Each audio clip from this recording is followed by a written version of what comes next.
Yo yo yo! Yo les amis, Nicolas Hott, entraîneur de l'équipe de France de MMA amateur, préparateur physique.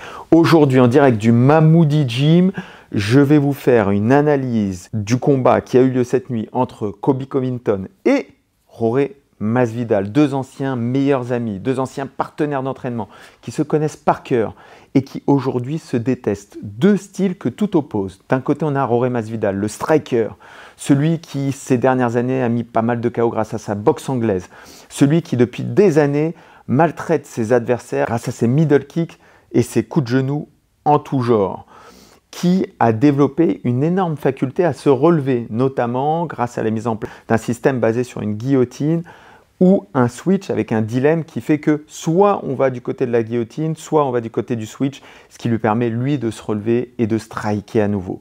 De l'autre côté, on a Colby Covington, un lutteur qui a mis l'accent sur son cardio, une pression constante et un volume de frappe très important.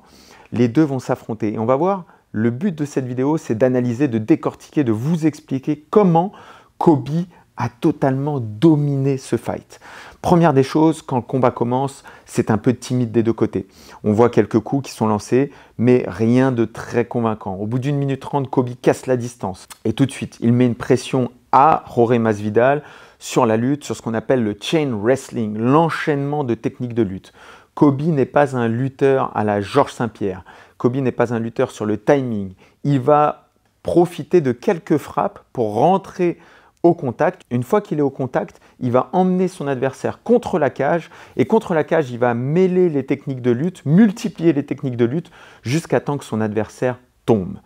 On a ces derniers temps une forme de lutte sol spécifique au MMA qui n'existe pas vraiment dans le grappling, qui n'existe pas vraiment dans la vraie lutte, qui n'existe pas vraiment dans le jiu-jitsu brésilien, un style vraiment spécifique de corps à corps qui s'est créé dans le MMA. Ce style consiste à prendre le dos un maximum, quasiment tout le temps, garder une jambe, enlever un appui et si on peut, enlever aussi un appui au niveau des membres supérieurs avec notamment ce qu'on appelle la menotte dagestanaise. On va voir Colby qui pendant tout le combat va enlever cet appui à Jorge Masvidal, se mettre avec une sorte d'angle et attaquer l'étranglement arrière. On a vu une superbe défense de Jorge Masvidal qui, on le rappelle, avait eu Demian Maia un round en entier dans son dos et qui avait réussi à défendre. Là, Jorge Masvidal a été très serein parce que la réalité, c'est que sur ce type de position, si Jorge Masvidal avait trop bougé, c'est là qu'il se serait fait soumettre. Au lieu de ça, Jorge Masvidal est resté très serein avec toujours son dos contre la cage. Colby, de l'autre côté, a veillé à toujours constamment garder la jambe, écarter cette jambe pour écarter cet appui et conserver cette jambe en permanence pour éviter que Jorge puisse se tourner d'un côté ou de l'autre. Et lorsque Colby perdait le contrôle, il revenait toujours chercher une position dans le dos. Dans le dos parce que pas de possibilité de soumission de la part de Jorge, pas de possibilité de frappe de la part de Jorge. Ce qui est très intéressant, c'est d'observer la tactique de Colby Covington. Premièrement, il enchaîne les frappes avant de rentrer. Il frappe, il frappe, il frappe et il rentre. Quand il rentre quasiment au niveau du pec, un petit peu en dessous le pec et il rentre la tête bien au milieu, tout le temps la tête bien au milieu. Ensuite, il va enchaîner les techniques, single leg, double leg, passage dans le dos. C'est ce qu'il cherche à faire sur chaque occasion. Mais vous avez vu, Jorge Masvidal n'a pas eu l'occasion de tenter sa guillotine. Il n'a pas eu l'occasion non plus de tenter le switch. Pourquoi?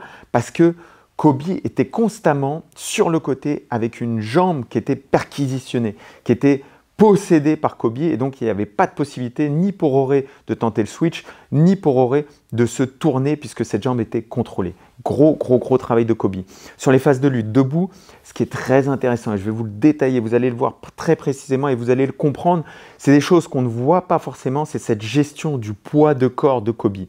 Colby n'a jamais le poids de corps totalement sur Jorge. Colby a toujours le poids de corps un petit peu en arrière de Jorge, un petit peu plus vers le sol pour l'attirer, le casser et l'attirer en permanence vers le sol. C'est quelque chose qu'on ne voit pas, mais c'est un travail qui est extrêmement fatigant pour celui qui le subit.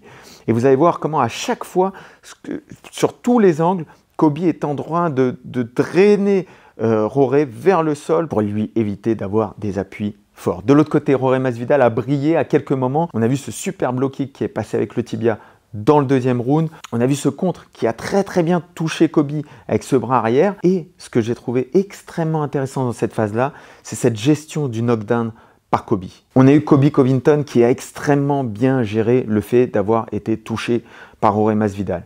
Il aurait pu paniquer, il aurait pu se jeter en lutte. Et d'ailleurs, Jorge l'a dit dans l'interview post-fight, il a dit « J'attendais qu'il se jette en lutte pour le contrer avec un uppercut ou avec un coup de genou. » On sait que le coup de genou est une des armes préférées de Jorge. Au lieu de ça, il ne s'est pas jeté. Il a pris de la distance. Quand il est revenu avec des attaques franches en boxe. Et il a cassé la distance, très loin ou très près, jamais entre les deux.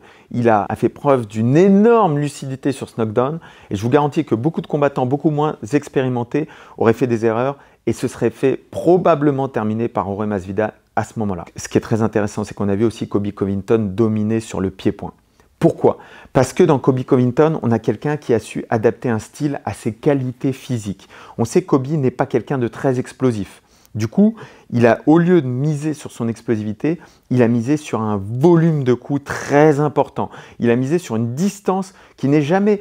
Kobe ne va jamais boxer de très loin. Il va boxer dans cette mi-distance dans laquelle les coups ont beaucoup moins d'impact. Si vous êtes plus près, les coups ont moins d'impact. Il faut de l'élan, il faut de la vitesse, il faut de l'énergie cinétique pour provoquer de la percussion forte. C'est ce que fait Jorge Masvidal. Beaucoup plus explosif avec des percussions qui font très mal. Non, Kobe...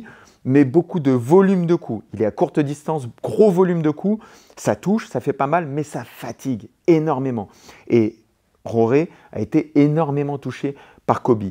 Il mêle à ça la possibilité de lutter à tout moment et on a un style qui correspond parfaitement aux qualités physiques de Kobe. Ce qu'il faut comprendre, c'est qu'on a l'impression que Kobe a un cardio qui est presque infini. La réalité, c'est que Kobe transforme ce fight en activité, ce qu'on appelle, nous, dans le milieu de la préparation physique, en activité cyclique.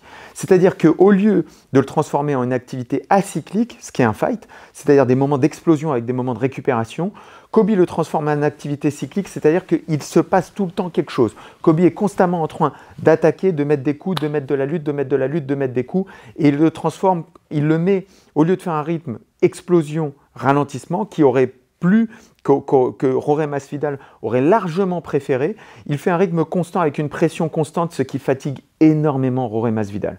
On a une domination sans faille de Kobe dans ce fight, avec un seul juge qui a donné un round à Jorge Masvidal sur les 5 rounds. Malheureusement pour Kobe, on a un peu un plafond de verre dans cette catégorie, avec Ousmane qui fait quasiment la même chose que Kobe, mais avec une puissance, avec un physique, avec un knockout power beaucoup plus important. La suite pour Kobe, on ne la connaît pas. Il veut fighter Dustin Poirier. Je ne suis pas sûr que Dustin va monter pour fighter Kobe. De l'autre côté, la suite pour Jorge, c'est certainement des super fights. On sait que c'est un combattant qui a signé pour un énorme contrat à l'UFC. On sait qu'il fait partie des fans favorites. Les fans l'adorent.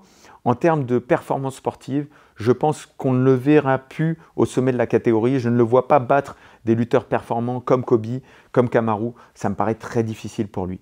J'espère que cette analyse vidéo du fight vous a plu. Si c'est le cas, abonnez-vous, partagez, commentez comme d'habitude. On se retrouve très bientôt pour d'autres aventures. Nicolas Haute, entraîneur, préparateur physique. À très bientôt.